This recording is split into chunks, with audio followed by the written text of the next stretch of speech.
Welcome back to the second part of our conversation with Professor Lara Tianchi Chen on Waseda University's English podcast series, Rigorous Research, Real Impact. If you missed tuning into the first part, here's a brief recap. We discussed Professor Chen's book Stateless, where she talked about her own personal journey, in addition to sharing stories of numerous stateless individuals she interviewed throughout her research. Now, in this follow-up, we'll dive deeper into her impactful work at Waseda University, her research projects, and the innovative efforts towards addressing statelessness. Let's get started. Professor Chen, I do want to talk to you about your nonprofit endeavor, which is the Stateless Network. This network aims to, support and protect stateless people in Japan. Could you please tell us a bit more about it? How did it start, and what are some of the key activities and initiatives of the organization?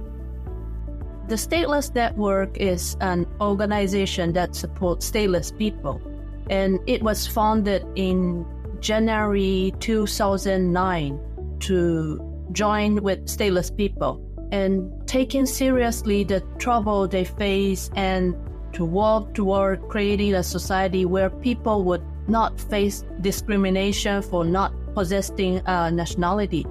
There are various types of stateless people. Among them are those who do not have legal status, and their concerns are very serious. They are able to return to the country from which they are originally from, and their lives in Japan are very restricted, and some are even cannot work, cannot go to hospital, and so on. And the Stateless Network is raising awareness about these issues both in Japan and abroad, and is aiming for a society where stateless people can also live in comfort. And our main activity have two. First one is consultation portal. We offer consultation for people who face problems relating to being stateless, and we try to connect them to some service they need or connect them to the lawyer. And recently we just solved one problem. A lady, lives underground without any ID card over 32 years. And now we have the support from overseas and we found out she can get a nationality. So we support her back to the country where she belongs and try to come back again and marry with the partner live in Japan. And another activity is try to share the information and advocate and for a greater understanding of the statelessness in Japan. Thank you so much for that. And just connected to that, you were talking about how spreading awareness is the first step. And what really struck me from the book is, of course, there's logistic problems and things like that to being stateless. But what really stood out to me was the denial sometimes of basic human rights like medical care or the right to marry and things like that. And I don't think those are things that people often think about. While, statelessness is a very complex problem and probably a political problem to tackle. Just from your research and your personal experiences, what do you think are some of the starting points that, we should just take care of to create a support system? Of course, raising awareness is one, but what do we really need to do to make sure stateless individuals are supported in our society? That's very important. I think in today's social system, they take nationality for granted. And in many times, human rights are based on nationality. If you have nationality, then your human rights start from it. But I think it's a bit strange, because human beings are already there. No matter his nationality or her nationality is Japanese or, Indian or without any nationality, we do have to give the human rights for these people. I think that today's society is a bit, opposite. So from top down, but not from grassroots.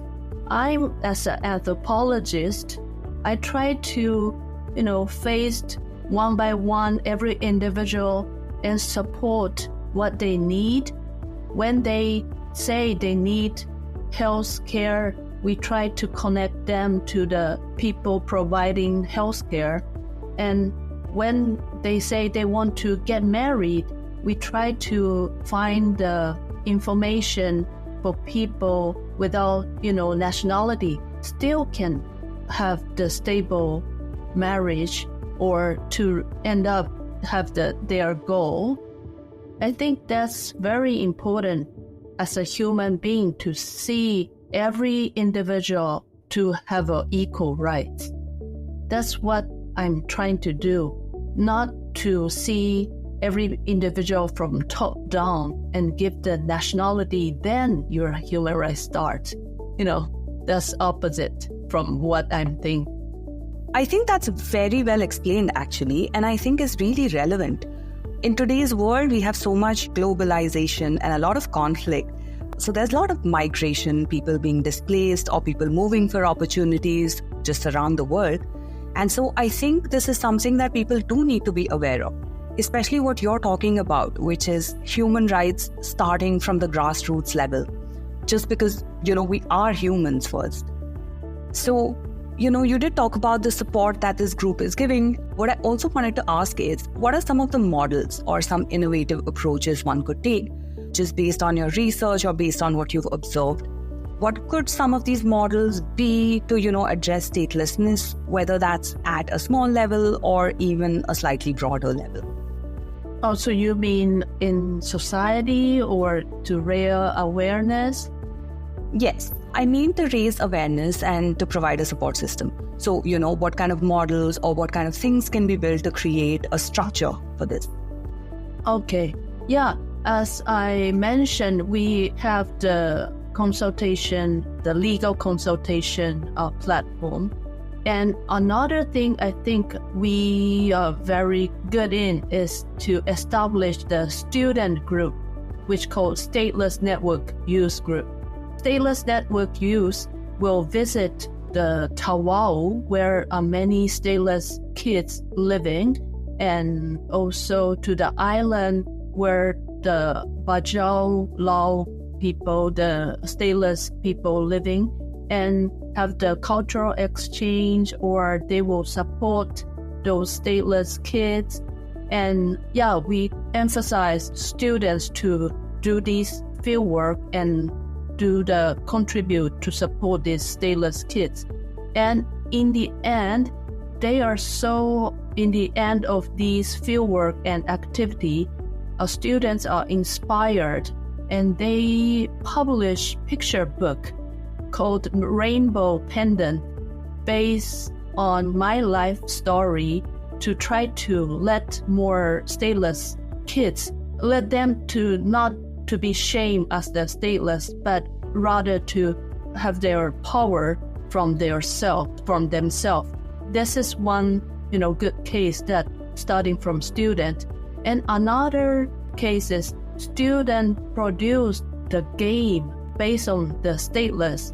So we have the game called Jinsei Game in Japan, the game of life. Let people to, live as they were.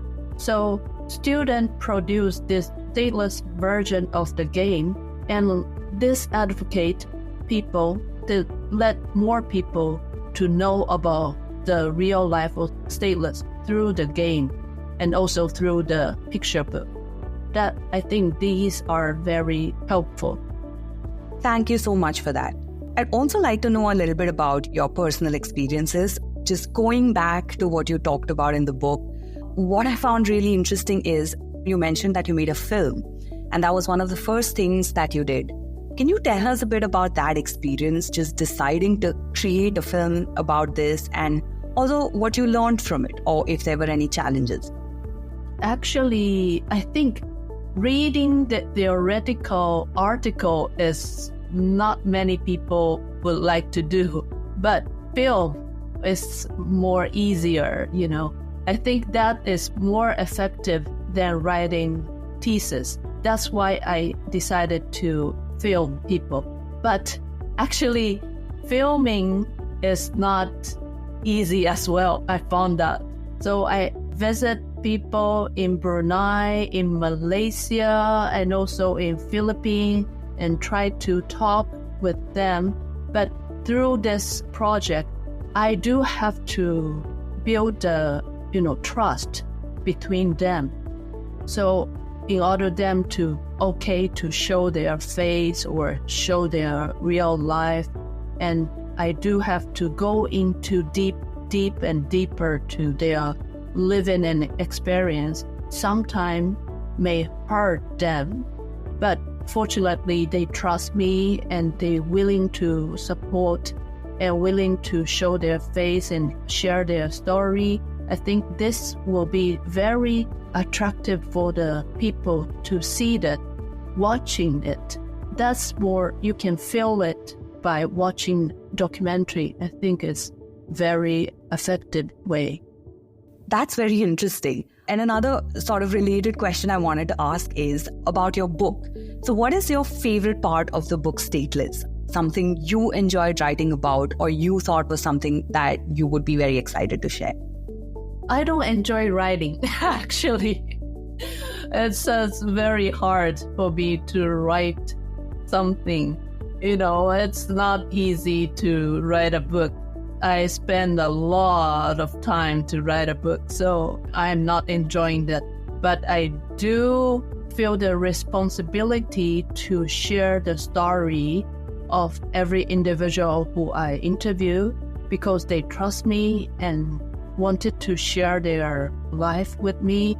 So I think through me, I should reach more people and let more people to know their living, know their life, the stateless people's life, and let the society to be more equal and not discriminating these people.